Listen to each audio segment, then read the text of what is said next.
चॉकलेटी हीरो के नाम से मशहूर पाकिस्तान फिल्म इंडस्ट्री के सबसे खूबसूरत हीरो वहीद मुराद एक दिन मारूफ अदाकारा निशू बेगम के साथ सेट पर काम कर रहे थे कि अचानक से अपना तस्मा बांधने के लिए वो निशू बेगम के कदमों में जाकर बैठ गए कि इस दौरान उनकी बेगम सलमा वहीद आ गईं। सलमा वहीद मुराद का ताल्लुक भी एक असर व रसूख वाले ख़ानदान से था। जब उन्होंने वहीद मुराद को इस अंदाज से निशो बेगम के कदमों में बैठे देखा तो उन्होंने उसे खूब डांटा और इस तरह उनकी ऐसी लड़ाई हुई कि खुदा की पनाह, जिसे देखकर अदाकारा निशू बेगम ने वहीद मुराद जैसे लेजेंड अदाकार के साथ काम करने से भी इनकार कर दिया। सुनाए गए वाक़ये से आपको अंदाज़ा हो चुका होगा कि सलमा बेगम कितनी सख्तगीर किस्म की खातून हुआ करती थी, लेकिन आजकल जो उनके बारे में खबरें गर्दिश कर रही हैं कि सलमा वहीद मुराद आजकल ज़िंदगी और मौत की कशमकश में हैं।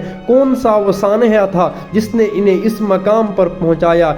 और क्या वजह बनी कि आपको आईसीयू में शिफ्ट करना पड़ा? आजकल हालात क्या हैं, माली हवालात क्या हैं? ये तमाम बातें जानने के लिए वीडियो को एंड तक देखते हुए चैनल बज़्म सात को सब्सक्राइब कर दें।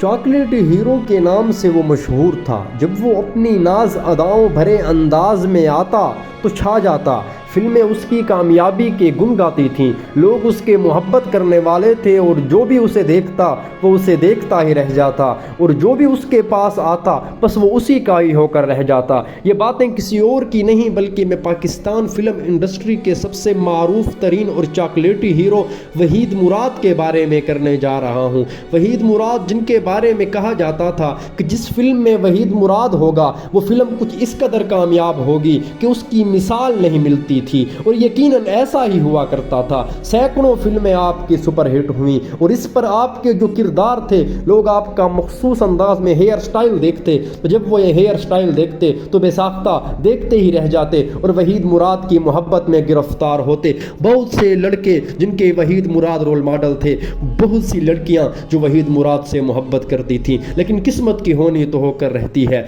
आज वो वहीद मुराद की बेगम जो अपने वक्तों में एक ऐसे उरूज पर थी कि उसका शोहर उसकी मोहब्बत था और वो शख्स जिसके सब नौजवान लड़कियां ख्वाब देखा करती थी वो उसी का शोहर था, लेकिन आज वो जिंदगी और मौत की कशमकश में है। ये किस तरह, ये क्या माजरा असल में पेश हुआ? वहीद मुराद जिनके बारे में कहा जाता है कि उनकी वफात अभी तक एक मुअम्मा ही रही। अभी आपकी वफ़ात की कहानी कुछ इस तरह है नाजरीन और सामीन कि जब आप अपने बेटे की सालगिरह की तकरीब में पार्टी करने के बाद अपने कमरे में सोने के लिए गए तो वहाँ पर जब आपको सुलाया गया तो सुबह हस्बे मामूल आपको जगाने के लिए कोई मुलाजिम गया तो दरवाजे पर दस्तक देने के बाद उसने कुछ भी ना पाया। जब अंदर से कोई आवाज़ ना आई तो सारे घर वाले परेशान होकर जमा हुए और उन्होंने कुछ इस तरह से दरवाज़ा खटखटाया कि वो टूट गया, और जब वो अंदर जाकर गए तो उन्होंने देखा वहीद मुराद की रूह परवाज कर चुकी है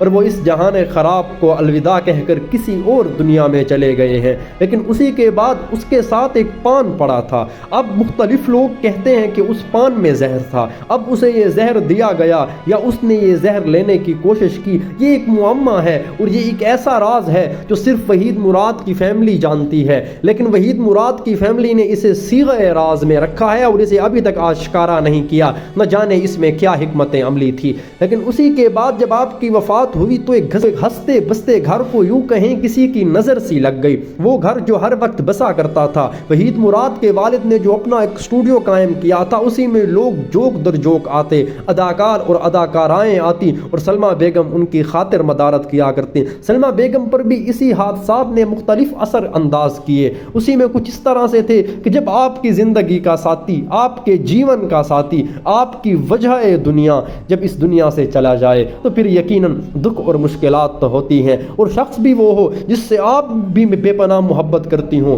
पूरी दुनिया उससे मोहब्बत करती हो, वो आपके लिए एक ऐसी एटीएम मशीन की तरह हो जो आपको जो भी आपकी ज़ुबान पर ख्वाहिश आए वो उससे पहले ही हकीकत का रूप धार जाए। सलमा बेगम के लिए उस सूरत हाल के बाद इस सूरत हाल में आना कि उसे अपने बच्चों के लिए बजाते खुद कुछ करना था, क्योंकि बैठे बैठे तो कारून के खजाने भी ख़त्म हो जाते हैं और वहीद मुराद तो वैसे भी ऐन जवानी में ही इस दुनिया से कूच कर गए थे। तो जब उन्होंने ये सारी चीज़ें और हालात देखी तो उन्होंने اپنے بچوں کی پرورش کے لیے وحید مراد کے والد کا قائم کردہ اسٹوڈیو بذات خود چلانے کا فیصلہ کیا، لیکن وہ تھوڑے عرصے بعد اسی میں ناکام ہو گئی اور انہوں نے اسٹوڈیو کو تو بیچ ڈالا، لیکن اپنے بیٹے اور بیٹی کی پرورش کے لیے اپنے اندر کچھ ایسی صلاحیتیں پیدا کی کہ انہیں پڑھا لکھا کر معاشرے کا ایک باعزت شہری بنایا۔ یہ تو تھی سلمیٰ بیگم کی زندگی کی تھوڑی بہت داستان جو وحید مراد کی محبت کے ساتھ ہم نے آپ تک سنائی، لیکن اگر میں بات کروں آج کل کے ان کے حالات کے بارے میں تو ناظرین ذرا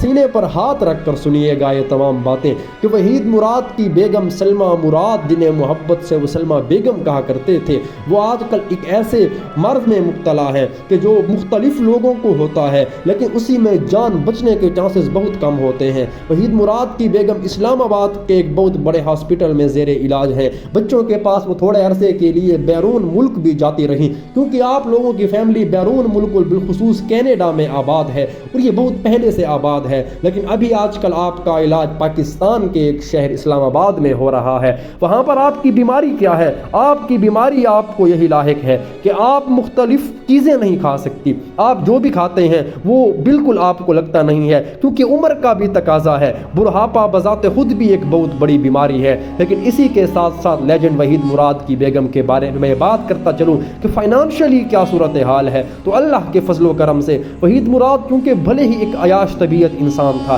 لیکن اپنی فیملی کے لیے اس نے فائنانشلی اور مورلی ایسا کچھ بنا لیا تھا تو اس کے جانے کے بعد کوئی اتنے مسائل قائم نہ ہوئے اور آپ کے بچے اب چونکہ پڑھ لکھ کر اعلیٰ عہدوں پر پہنچ چکے ہیں، وہ بھی اب الحمدللہ کوئی ایسی مشکلات کا شکار نہیں ہیں اور اسی وجہ سے ان کی بیگم کو ایسی کوئی مشکل پیدا نہیں ہوئی کہ انہیں مالی حوالے سے گورنمنٹ کا محتاج ہونا پڑے۔ ہونا چاہیے ناظرین و سامعین کہ کسی بڑے اداکار، بڑے شخص اور بڑے فنکار کے گھر والوں کو چند ٹکوں کے لیے کسی درباری کے آگے جا کر بھی نہیں بجانی چاہیے۔ اللہ تعالیٰ سے دعا ہے کہ وہ انہیں صحت عطا کرے۔